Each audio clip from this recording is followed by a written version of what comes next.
Welcome to this week's End of Days Update, coming to you from Tulsa, Oklahoma. We had such a great time this last week. Gosh, we were in Terre Haute, Indiana, had wonderful meetings there.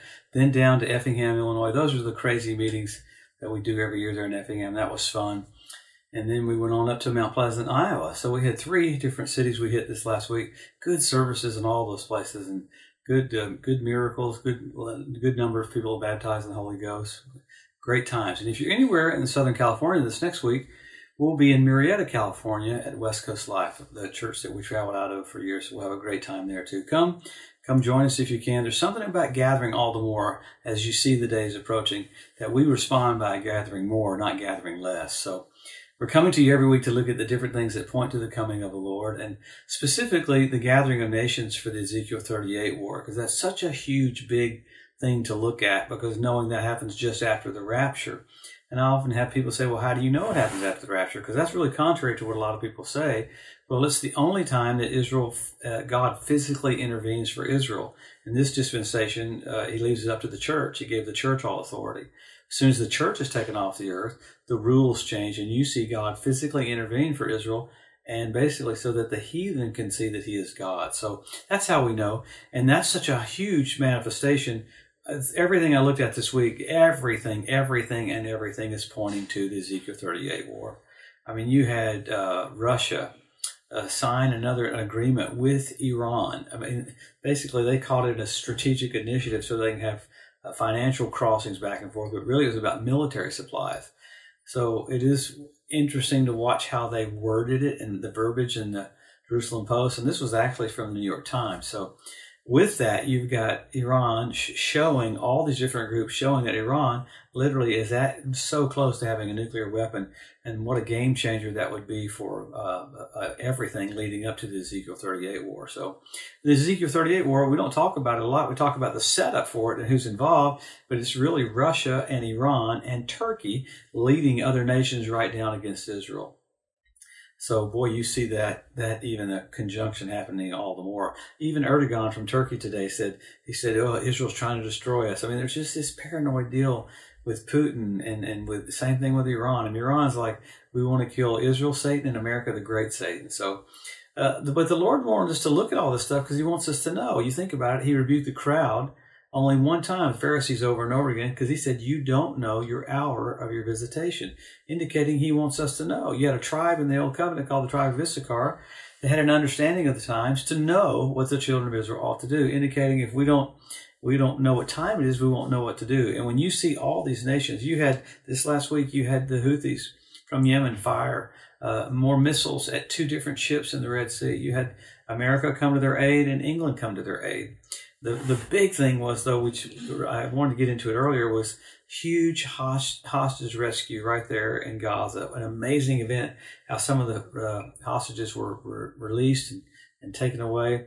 In the middle of all of that, you had Hezbollah's main guy. Israel was able to kill him. It's interesting how Israel is strategically going for all these commanders. While that was happening, you had on the northern front, you had Hezbollah raining down 150 rockets on Israel, up to 250 the day before. This was on Monday and Tuesday. And Israel's responding by sending aircraft into Lebanon. They hit a huge base there that was an operations for Hezbollah. And once they did that, you even saw this happening in the West Bank area. Down by Jenin, you had the Israeli Defense Forces find a bomb factory there. For all this whole region, you got them hiding that in the West Bank.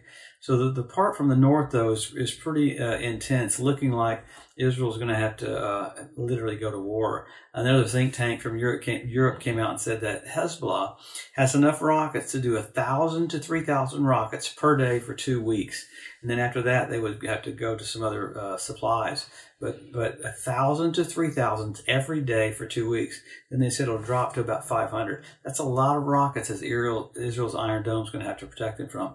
It looks like that's getting ready to happen. I mean, it's ratcheting up as we speak almost every single week. But this last week was probably the biggest escalation so far. So you had Russia do air attacks inside of Syria.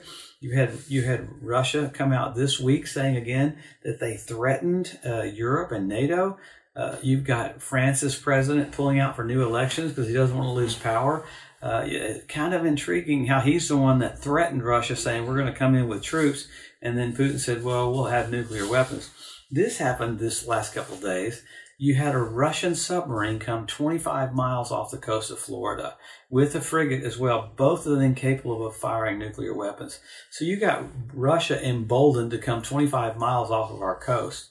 That's almost similar to what you had during the 60s, the Bay of Pigs, what thing that President Kennedy had to deal with. So, wow, it's all set up. I mean, we talk about all this war stuff and it's every single week, but all these things are pushing things toward the Ezekiel 38 war and the coming of the Lord.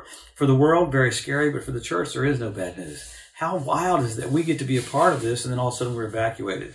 It almost sounds like no, but we see the rapture coming, we accelerate. It's not an escape theology, it's a hustle theology. So all these players are coming into position. You had even Gantz from the Israeli Defense Forces. He backed away from Netanyahu. So many things that are happening militarily and politically showing us there's a change coming, a great change coming, and there's a departure coming for the church. So wow, we're watching the setup for it.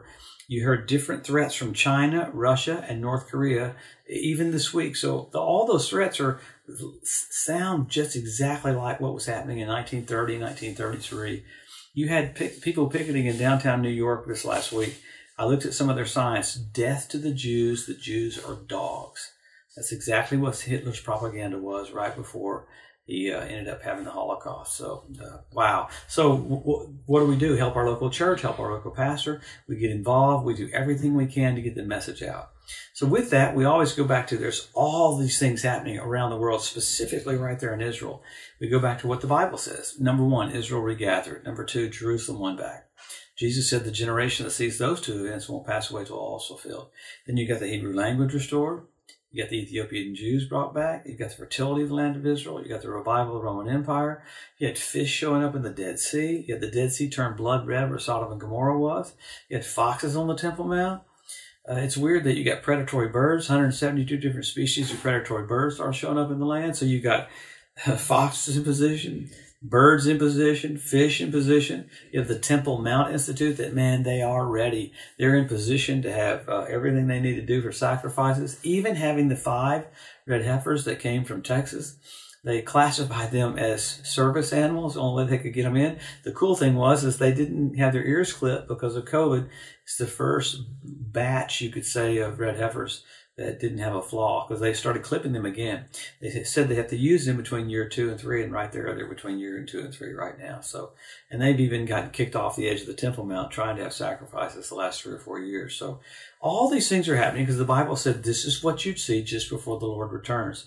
I've heard people say, I wish we lived in Bible days. You're watching more verses come to pass than any other time ever in history. For every one verse there is about the first coming, 8 times more about the second coming. And Jesus said, when you see these things come to pass, lift up your heads, your redemption draws nigh. So you have all these signs, sign after sign after sign after sign. Men will be lovers themselves. You have selfie sticks. You had Steven Tyler, Aerosmith's lead singer, get saved a few years ago. That's one of the biggest signs you'll ever see. One of the boys from Boston from Aerosmith are getting saved. So exciting. All right, then you go from signs to signals. We know, we talk about it every week. You had the blood red moons on Passover and Tabernacles, 4 in a row. NASA calls that a tetrad. That's remarkable. When's the last time you had 4 in a row like that? 1967 when Jerusalem was won back. 1948 when Israel was made a nation. And 1492 at the Edict of Expulsion when the Jews were kicked out of Spain. So remarkable, precise events coinciding some heavenly activity. And then you had more signals. The planets are for signals at the birth of Jesus. You had Jupiter, Regulus, and Venus come together. Bethlehem star. I mean, that's pretty radical. I like that. Regulus was regal. It did retrograde motion and crowned Jupiter. Why? King was born. What was the constellation? Virgo.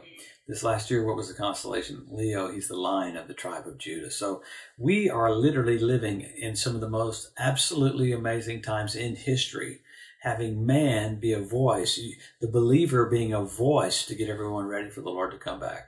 So we don't have to be crazy or weird, but we can sure lift up our voice. And Peter said, don't let the sharpness of the edge of your expectation get dulled by shopping. That was actually Jesus. But in Peter, he said, man, make sure you don't let the error of the wicked make you fall from your own steadfastness. What is the heir of the wicked? They say, well, things are going to keep right on continuing. No, they're not. The king is coming back. Wow. Jesus is coming back. It's kind of sad that Hollywood senses it. So they have The Walking Dead and they have the zombie movies because they're sensing a rapture. They're sensing a change because there is a change coming. The King of Kings and the Lord of Lords. Wow. We sing all these songs to him. We magnify him. We honor him. We're about to see him face to face. All these things that we're looking at are all about Jesus coming back to the planet. Well, we'll come back next week and we'll find out what's happened maybe with Iran's nuclear program. I'd really like to find out what they're going to do about Russia having ships, submarines 25 miles off our coast. So it'll all play out real smooth and cool because we get to see these things manifest right before our eyes because Jesus is just about to come. Have a blessed, wonderful week. Remain steadfast, be bold, be daring, do the will of God. We'll see you next Wednesday. Thanks for joining us today at the End of Days Update. If you'd like to be notified every time there's a new post, just go to the EDU at josephmorris.com and subscribe to receive email alerts. If these posts and updates have been a blessing to you, please consider making a one-time donation to help get the message out or even becoming a monthly partner with Joseph Morris Ministries. Thanks again for tuning in to the EDU, and we'll see you next week.